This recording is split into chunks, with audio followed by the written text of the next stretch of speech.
In this tutorial in Cyberlink PowerDirector, we're going to give you some tips on making impactful titles that really fit the mood and the flow of the introduction of your production.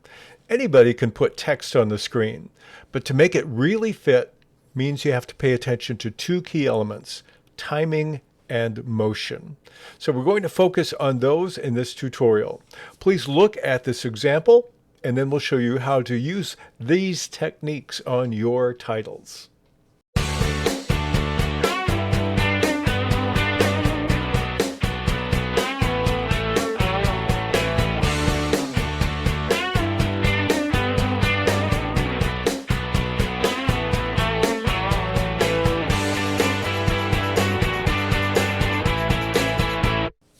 So what we're going to do first of all is play a few seconds of this. We have a video of a river, and then we have our background music.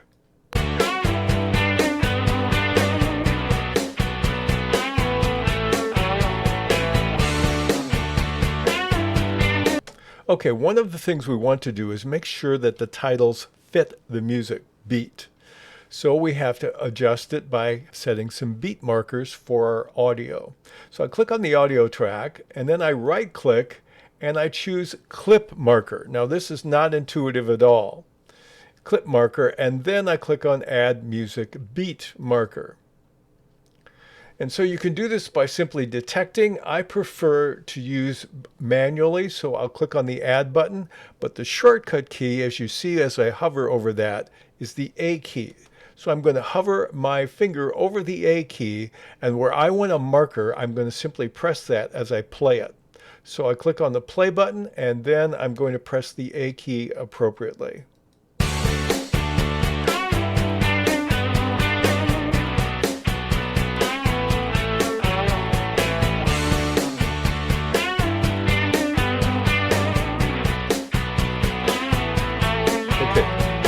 That works. So I just have 4 beat markers. Now the problem with these is if I'm going to watch the beat markers when I work on the titles, I either have to work on the titles on the main screen, but I rather work in the title editor. But these beat markers will not show up in the title editor. They have to be on the timeline track. So I have to replicate them.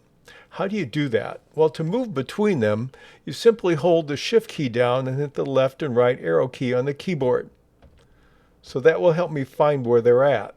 And then what I want to do when I'm on the first one, I'll right click and I'm going to click on add timeline marker. Now I tried pressing the M key, but when you press the M key, it will affect the marker on the audio track, not the timeline track. So I have to actually click on add timeline marker, and it will replicate it up there. So I press the Shift key again, right arrow, and I repeat the process: right click, timeline marker, shift right arrow, right click, add timeline marker, one more to go, shift right arrow, and we go right click and add timeline marker. So now I have the timeline markers where I can use them in the title room. So now the next step is for me to create a title. So what I'm going to do is go to my title room, and I'm going to click on plain text and my title. And let's drag it to the track, and we'll change the duration. We'll make it fit our project. So the next thing I do is I can right click on my title and click on advanced title editing. That will get me into my advanced mode. I want to do that because I want to stack the titles together, and I also want to go away from solid colors. So I can only do the gradient color when I'm in this mode. So first of all, let's take the title and change the content of it. I'll call it Etch a River.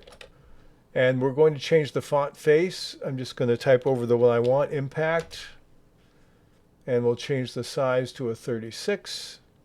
And now I'm going to go from solid to gradient. Here's a couple tips on working with gradient.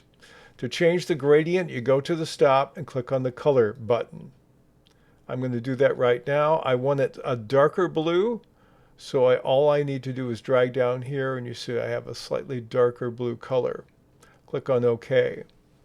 I also want the blue to be more prominent, so I'm going to add another marker. I'll click on the plus for gradient stop, and I can move this wherever I want. It will inherit the value, but we'll put it right here and we'll make it a little more blue. And if I want it even more so, I click on the color on that stop, and I can change and darken that as well. And so it changes the lighting effect on it. The other thing I want to do is I want to add a shadow. So I'm going to click on the shadow button. I like black shadow, but I don't like 3. I'm just going to type in 1.5, half that much, and now I have my first title. That looks good. Now I want to add another one, so I'm going to click on the title in the upper right-hand corner. The default will always be it will start in the center, and it will inherit all the characters of the previous element. So I'm going to call this one Canoe Expeditions, only we're going to change the size of it.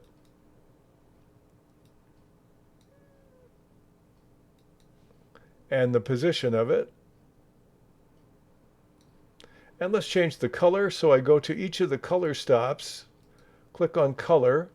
Let's go into the green family on this one. I'll have to do that on the second one as well. Click on OK. Now I want a third title. And the third one we're simply going to put in the web address. Only in this case we're not going to go with a gradient. We're going to go with a solid color. And let's change the font. Click the down arrow. We'll use this one here. We'll change our color. I'm going to pick a solid white.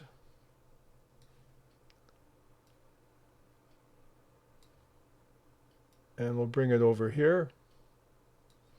And now we have our 3 titles. Now this is where the timing is going to come in. First title, I'll click on that, make sure I have that, and we're going to change how it comes in. We're going to add animation to each of these. Let's click on our animation tab at the top. And unfortunately there's no search here. I wish there was. I'm going to click on grow.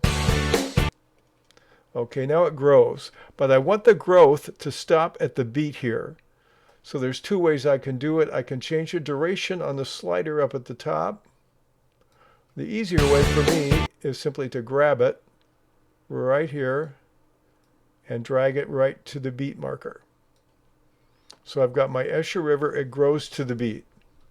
Now the next thing is my Canoe Expeditions. I want to make sure I click on that one. And that one will not start until the beat. And I also want to add animation to that.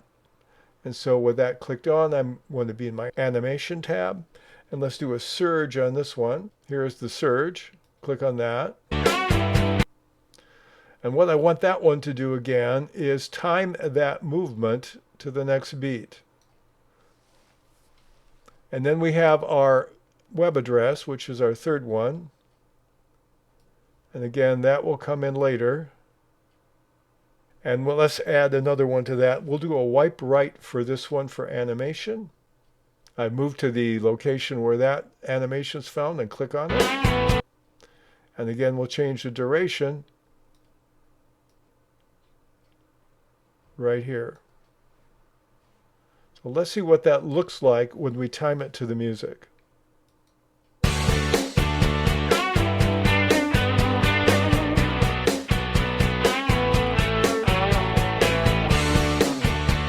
Let's stop that, stop the play. Now we're going to add a phone number, so I'll click up here for title. We'll do a phone number.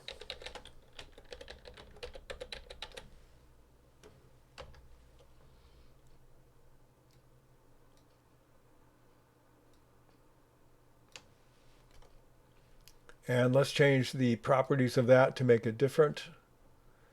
Let's just change the color in this case. We'll go to an orange, make it stand out. And for animation, let's do this one here. Okay, so we'll need to take our phone number and move it to this element here. Have it come in during between the beats. One more change and it looks like we've got this.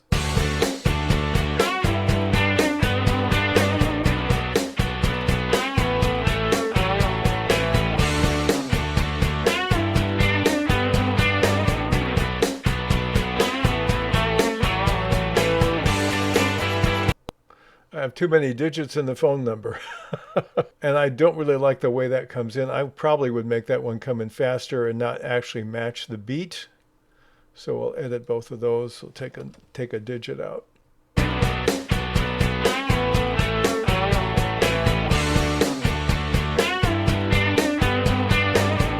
Okay, that looks halfway decent. Now you can save it by clicking on Save As. If you want to save it for a future reference, and simply give it a name. I can call this River Titles and click on OK.